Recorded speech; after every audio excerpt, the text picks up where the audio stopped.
नमस्कार, news nation देख रहे हैं आप। आपके साथ मैं हूं नवेद और 4 बजे 40 खबरों में आपका स्वागत है। आइए सबसे पहले नजर डालते हैं टॉप 20 हेडलाइंस पर। सह प्रायोजक सच्ची सहेली, महिलाओं के लिए भरोसेमंद औषधि एवं टॉनिक सच्ची सहेली। निर्भया गैंगरेप के दोषियों की कल दिल्ली के पटियाला हाउस कोर्ट में पेशी। वीडियो कॉन्फ्रेंसिंग के जरिए तिहाड़ जेल में बंद चारों दोषियों की पेशी। यूपी के डीजी जेल आनंद कुमार ने न्यूज नेशन पर दिया बड़ा बयान। कहा, तिहाड़ से हैंगमैन की उपलब्धता को लेकर आया है लेटर। मौजूद है 2 जल्लाद, एक को भेजने की बात। धनबाद की रैली से पीएम मोदी का कांग्रेस पर वार। कहा, नागरिकता बिल पर लोगों को भड़का रही है कांग्रेस। भारतीय मुस्लिमों से बिल का कोई लेना देना नहीं। नागरिकता बिल पास होने के बाद शरणार्थियों के बीच पहुंचा न्यूज नेशन। दिल्ली के मजनू का टीला में लोगों ने मनाई खुशी। सुप्रीम कोर्ट में मुस्लिम लीग ने दी बिल को चुनौती। नागरिकता बिल को लेकर विपक्ष ने सरकार को संसद में घेरा। अधीर रंजन बोले, असम समेत पूर्वोत्तर में बेकाबू हो रहे हैं हालात, सरकार दे ध्यान। अयोध्या पर सुप्रीम कोर्ट में दायर पुनर्विचार याचिका पर जजों का विचार विमर्श। 50 मिनट तक जजों ने की चर्चा। फैसले के खिलाफ 18 याचिका। हैदराबाद एनकाउंटर पर सुप्रीम कोर्ट ने उठाए सवाल। चीफ जस्टिस ने कहा, जांच कमीशन का हो गठन। रिटायर्ड जज समेत 3 लोगों की कमेटी करेगी जांच। महाराष्ट्र के बीड में बीजेपी नेता पंकजा मुंडे की रैली। समर्थकों के बीच बोली, बीजेपी से नहीं हो रही हूं अलग। मराठवाड़ा में किसानों के मुद्दों को लेकर 27 दिसंबर से करेंगे आमरण अनशन। झारखंड में तीसरे चरण के लिए तेज मतदान। अब तक 50% से ज्यादा वोटिंग। 8 जिलों की 17 सीटों पर डाले जा रहे हैं वोट। रांची में क्रिकेटर महेंद्र सिंह धोनी ने किया मतदान। पोलिंग बूथ पर पत्नी साक्षी के साथ जाकर मताधिकार का इस्तेमाल किया। कई समर्थकों के साथ सेल्फी भी खिंचाई। आतंकी सरगना हाफिज सईद को लेकर पाकिस्तान को अमेरिका की फटकार। हाफिज सईद से जुड़े सभी मामलों को जल्द खत्म करने की कही बात। अमेरिका ने पाकिस्तान को F-16 फाइटर प्लेन का दुरुपयोग न करने की भी दी हिदायत। बालाकोट स्ट्राइक के बाद पाकिस्तान ने की थी हिमाकत। पाकिस्तान ने फिर तोड़ा सीजफायर। शाहपुर केनी सेक्टर में पाकिस्तान ने की भारी फायरिंग। रिहायशी इलाकों को निशाना बनाया। भारतीय सेना दे रही है मुंहतोड़ जवाब।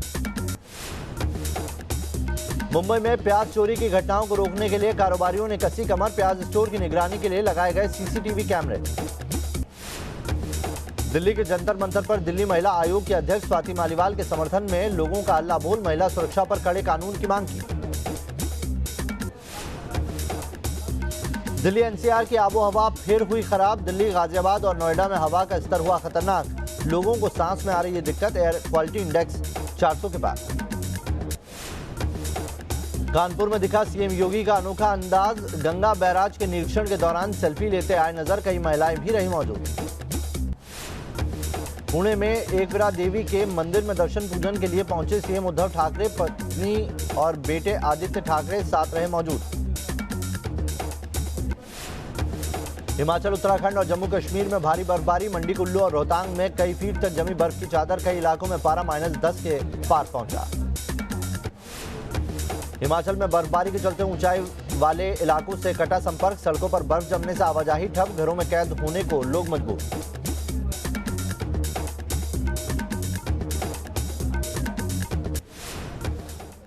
और चलिए सीधा रुख करेंगे, बड़ी खबर आ रही है इस वक्त की। बड़ी खबर आपको बता दें, आतंकी हाफिज सईद पर अमेरिका ने पाकिस्तान को फटकार लगाई है। कहा है, हाफिज पर जल्द खत्म होना चाहिए ट्रायल।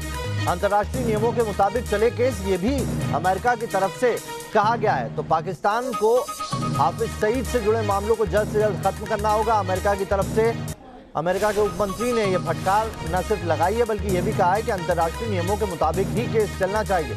आपको बता दें कि टेरर फंडिंग मामले में अभी हाल ही में हाफिज सईद पर सारे नियम सिद्ध हो गए हैं कोर्ट की तरफ से और उस पर शिकंजा और ज्यादा बढ़ता दिखाई दे रहा है। अमेरिका ने भी अब चेतावनी देते हुए कहा है, अमेरिका के उप मंत्री ने, कि जल्द से जल्द तमाम ट्रायल खत्म होने चाहिए और अंतर्राष्ट्रीय नियमों के मुताबिक ही केस चलने चाहिए।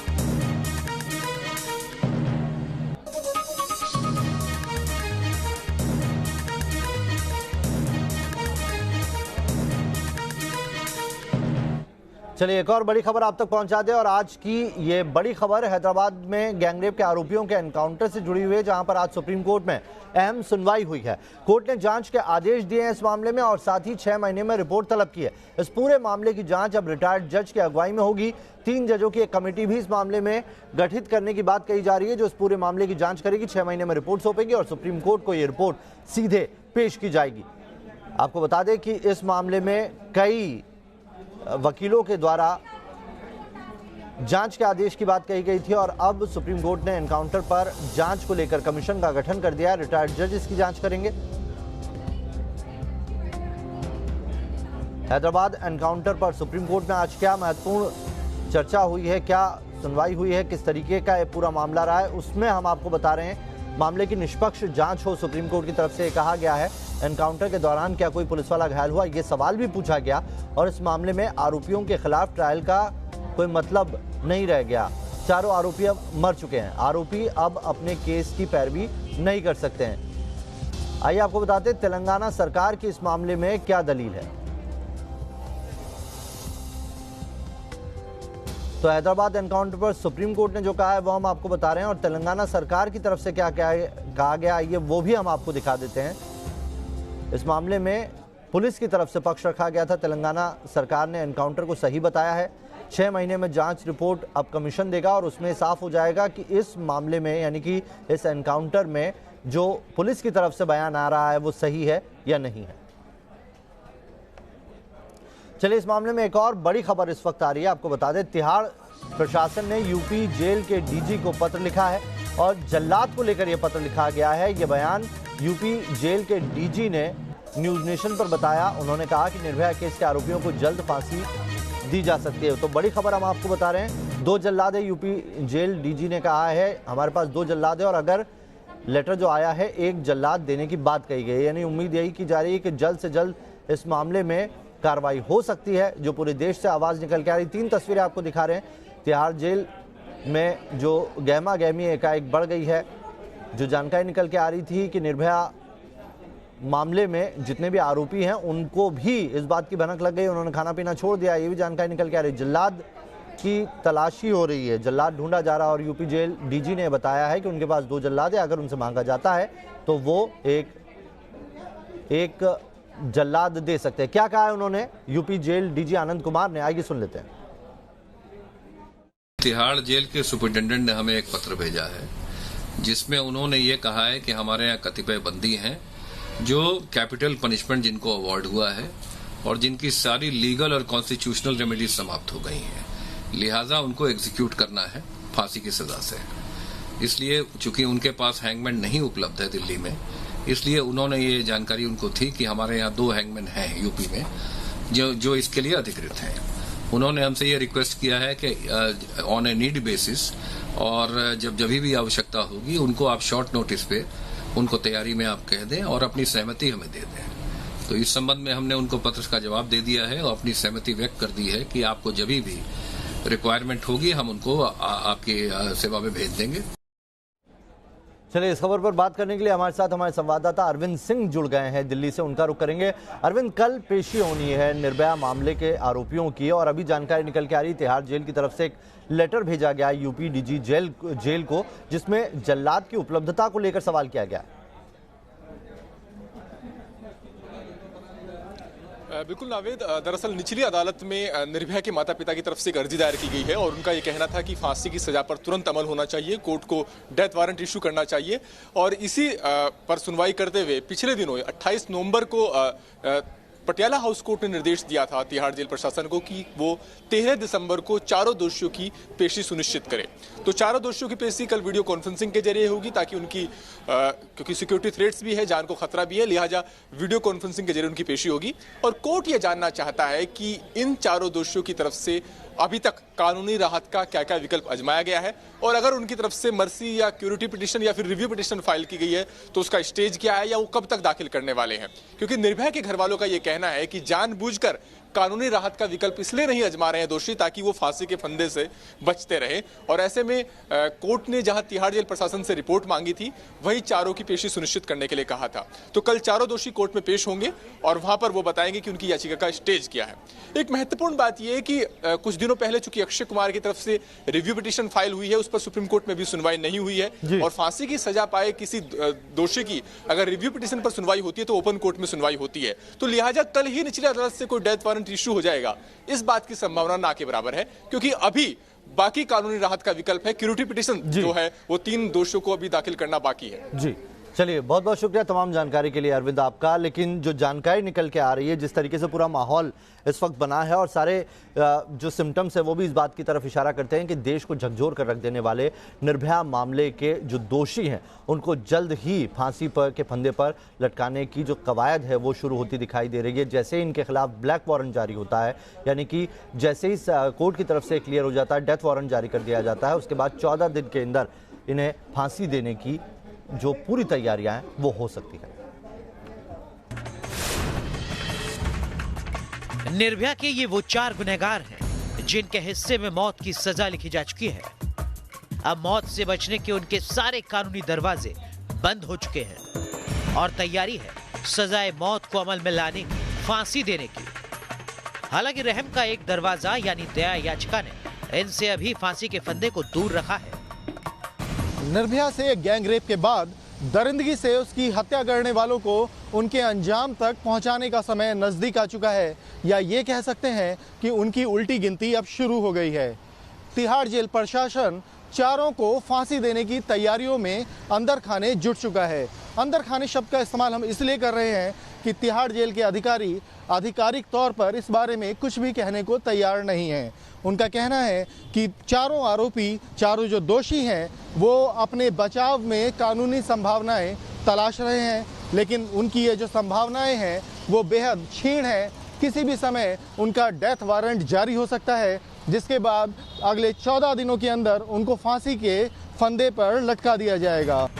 निर्भया के गुनहगारों को सजा देने के लिए दिल्ली से बक्सर तक तैयारियां जोरों पर हैं। बिहार के बक्सर जेल में निर्भया केस के गुनहगारों के लिए फांसी का फंदा तैयार कर लिया गया है। बक्सर जेल में बने फंदे से ही अफजल गुरु को फांसी दी गई और अब अगली बारी निर्भया के गुनहगारों की होगी। बक्सर जेल के जेलर के मुताबिक कुल 10 फांसी के फंदे तैयार किए जा रहे हैं। वहीं दिल्ली में तिहाड़ जेल के फांसी घर में हलचल तेज है। सूत्रों के हवाले से खबर है कि जेल प्रशासन ने एकाएक निर्भया के दोषी चारों दरिंदों पर खास नजर रखनी शुरू कर दी है।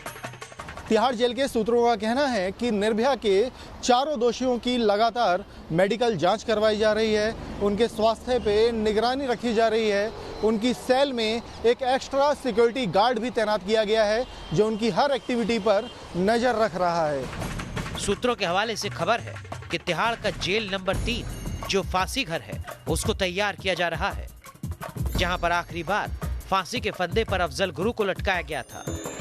फांसी की हलचल तेज होने की शुरुआत बीते रविवार से हुई, जब मंडोली जेल में बंद एक दोषी पवन गुप्ता को तिहाड़ की जेल नंबर 2 में शिफ्ट कर दिया गया, जहां पहले से अक्षय, मुकेश और विनय शर्मा बंद हैं। चारों दोषी अब तिहाड़ जेल के अंदर आ चुके हैं और राष्ट्रपति के पास सिर्फ एक दोषी की मर्सी पिटीशन दाखिल है। तो ये माना जा रहा है कि जैसे ही राष्ट्रपति उस मर्सी पिटीशन को खारिज करेंगे, उसके अगले 14 दिनों के अंदर चारों दोषियों का डेथ वारंट कोर्ट से रिलीज करा के उन्हें सूली पर लटका दिया जाएगा।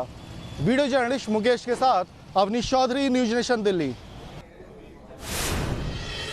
और बड़ी खबर इस वक्त आ रही है, जानकारी के मुताबिक गृह मंत्री अमित शाह शिलांग के दौरे पर जाएंगे। जो जानकारी निकल के आ रही है उसके मुताबिक शिलांग के दौरे पर जा सकते हैं अमित शाह। आपको बता दें कि नॉर्थ ईस्ट में लगातार सिटीजन अमेंडमेंट बिल को लेकर विरोध प्रदर्शन चल रहा है, जगह जगह आगजनी की तस्वीरें सामने आ रही है और इसी बीच जानकारी निकल के आ रही है कि अमित शाह शिलांग जा सकते हैं, पूर्वोत्तर पुलिस अकादमी का वहां दौरा कर सकते हैं, ये भी जानकारी निकल के आ रही है। इधर बता दें आपको, राज्यसभा से नागरिकता संशोधन बिल पास हो गया है। बिल पास होने के बाद दिल्ली सहित देश के अलग अलग हिस्सों में रह रहे शरणार्थियों के बीच जबरदस्त उत्साह है, तो वहीं पूर्वोत्तर में इस बिल का जोरदार विरोध हो रहा है। हालांकि सरकार का कहना है कि इस बिल से पूर्वोत्तर के लोगों को कोई नुकसान नहीं होगा।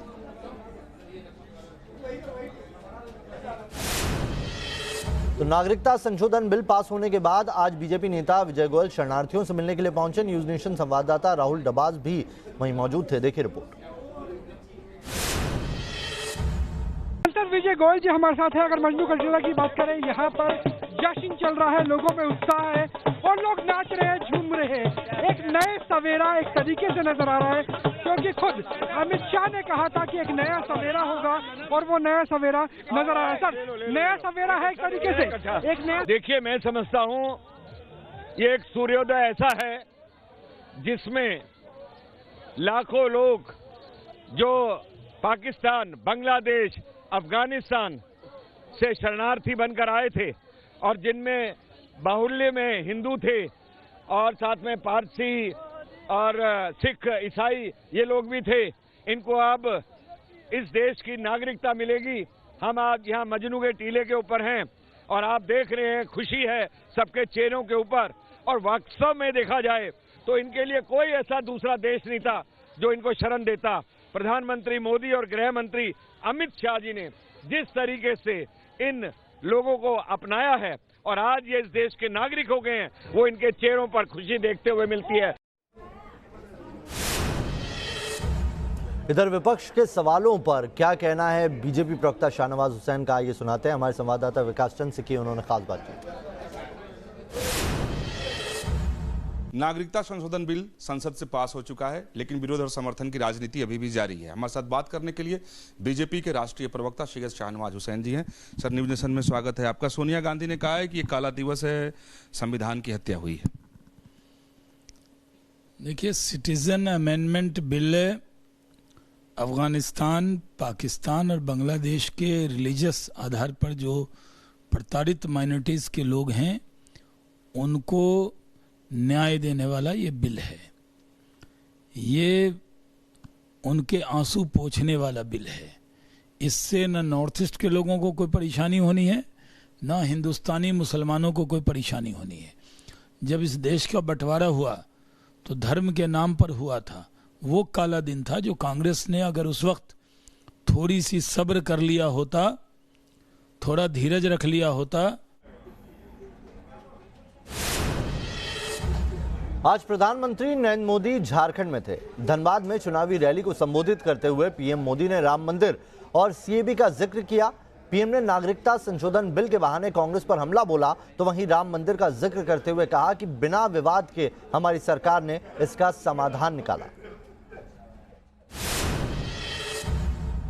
तो बांग्लादेश, पाकिस्तान से आए हुए जो विस्थापित हैं, उनको हम नागरिक अधिकार देंगे, हिंदू को देंगे, सिख को देंगे, ऐसा भी कहा है। लेकिन कल आपने देखा फिर पलट गए। भाइयों बहनों, जिस गरीबी, गंदगी और उपेक्षा की स्थिति में ये हमारे भाई बहन पाकिस्तान में थे, कांग्रेस की सरकारों ने यहां भी उनके साथ वही बर्ताव किया। को भाजपा ने अपने वादे के अनुसार नागरिकता देने का कानून बनाया, तो कांग्रेस और उसके साथी उसका भी विरोध कर रहे हैं।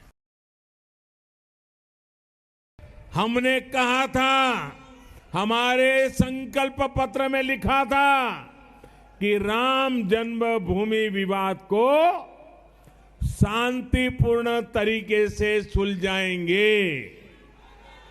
ये हमने कहा था, ये कहा था शांतिपूर्ण तरीके से सुलझाया कि नहीं सुलझाया? शांतिपूर्ण तरीके से सुलझाया कि नहीं सुलझाया? भाइयों बहनों, अब आप खुद देख रहे हैं कि कैसे अयोध्या में भव्य राम मंदिर के निर्माण के लिए सारे मार्ग खुल चुके हैं, सारी अड़चनें हट गई हैं। खबरों का सफर जारी है, तुरंत लौट रहे हैं, बने रहिए न्यूज नेशन के साथ।